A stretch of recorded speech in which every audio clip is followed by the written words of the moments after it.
இந்த ஜனநாயகத்தை நாம் வலுவாக காப்பாற்ற முடியுமா? இந்த ஜனநாயகத்தை நீங்கள் தெரிந்திருக்கிற எந்த ஒரு மாற்றம் வராமல் காப்பாற்றிக் கொள்ள முடியுமா? ஒரு எதிர்காலம் நிச்சயமாக உறுதிப்படுத்தப்படுகிறது, விளக்கப்பட்டப்படுகிறது, ஒளிமையாக ஆக்கப்படும். அந்த ஜனநாயகத்தை காப்பது தான் மிகப்பெரிய ஒரு போராட்டமாக இருக்கிறது.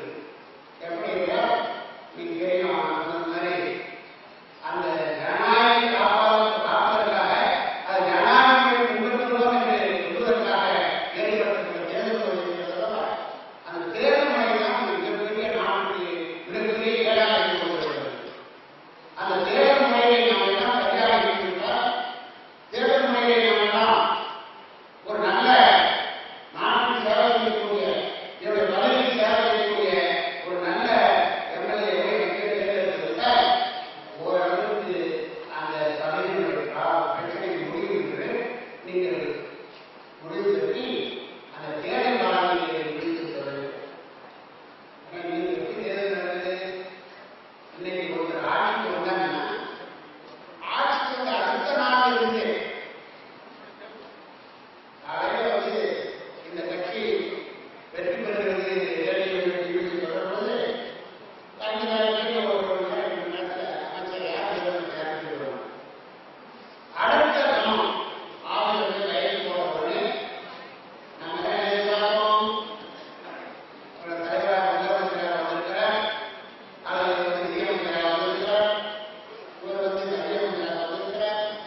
ஆக அதை பற்றி சிந்திப்பார்கள். நாம் இங்கு கொடுக்கப்பட்டவர் அவங்க வந்து அப்பா இந்த தேர்தல் நடத்தணும். அடுத்த தேர்தல் ஐந்தாண்டாக இருக்கிறது. இந்த அடுத்த ஐந்தாண்டு நான் அடுத்த தேர்தலுக்கு நான் மீண்டும் வர வேண்டும். அதற்கு நான் எப்படி தயாரித்து கொள்ள வேண்டும்? அதற்கு பெருந்தொகை தேவைப்படும் என்று அன்று முதலே நாம் போனோம்னா எந்த துறைக்காக அவர்கள் அமர்த்தப்பட்டார்களோ அதையெல்லாம் மறந்து அவர்கள் யோசனை நான் அடுத்த தேர்தல் ஏற்படுவது என்று கவர்மெண்ட் கவர்மெண்ட் நினைக்கிறீங்க.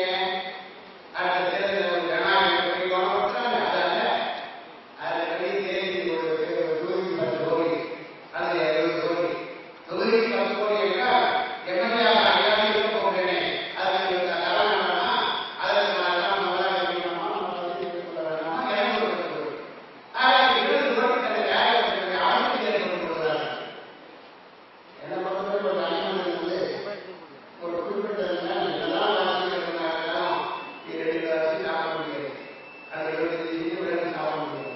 அது மாதிரிதான் பொருளாதாரம் கூட ஒரு மனுஷிய வந்து வாங்குற அந்த கல்லூரி பணம் இருக்கிறதே, அந்த கல்லூரி பணம் முதலுக்காக பயன்படுத்துவதாக இருக்குமானால் என்னுடைய காரியங்கள் தப்பாக இருக்கலாம், ஓரளவுக்கு நீக்கி வருவாங்க.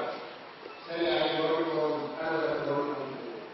ஆனால் இவர்கள் செய்வதெல்லாம் அடுத்த தேர்தலுக்கு செலவழிக்க வேண்டும் என்பதற்காகத்தான் இந்த மாதிரி கல்லூரிகளை மிகப்பெரிய ஒரு கருவியாக பயன்படுத்தி அன்று முதலே அவர்கள் அதை அறுவடை செய்ய ஆரம்பித்துள்ளார். அதன் படம் என்ன அப்படின்னு கேட்டீங்கன்னா, அந்த படம் தான் மிக கொடுமையானது.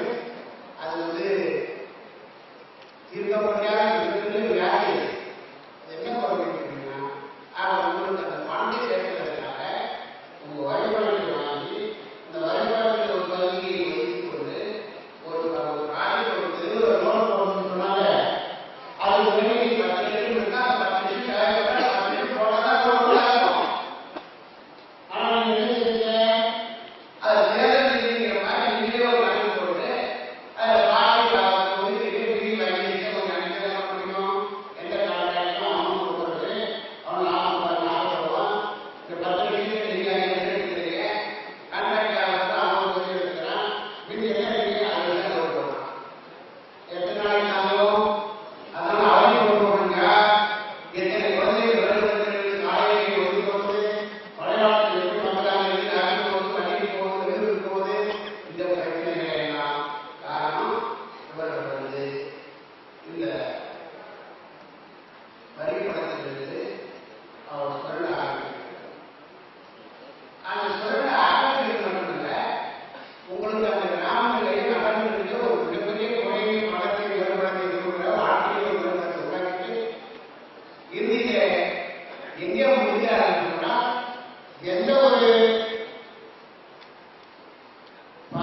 வழியாக